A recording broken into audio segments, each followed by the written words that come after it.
વડોદરામાં ઉત્તરાયણ પહેલા ચાઇનીઝ દોરાનું વેચાણ ઉપર પ્રતિબંધ હોવા છતાં તેનું વેચાણ થઈ રહ્યું હોવાની વિગતોને પગલે પોલીસે તપાસ કરી ચાઇનીઝ તુલ્લક સાથે બે યુવકોને ઝડપી પાડ્યા હતા। ઉત્તરાયણ પહેલા ચાઇનીઝ પતંગ, તુલ્લક, દોરો તેમજ અન્ય ચીજો ઉપર પ્રતિબંધ ફરમાવવામાં આવ્યો હોવા છતાં તેનું વેચાણ કર્યું હોવાથી પોલીસ કમિશનરે તપાસ કરવા સૂચનાઓ આપી હતી। જેના અનુસંધાને એસઓજીની ટીમે માંજલપુર ઈવા મોલ નજીક સ્કૂટર લઈને ઉભેલા બે યુવકો પાસેના બોક્સ અને તપાસ કરતા અંદરથી 25,000ની કિંમતની 1,000 ચાઇનીઝ તુલ્લક મળી આવી હતી।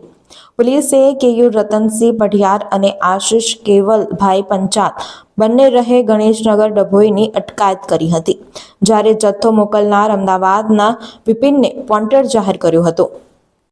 વડોદરાના સમાચાર જુઓ તથા આપણી ચેનલને સબસ્ક્રાઇબ કરો અથવા સંપર્ક કરો।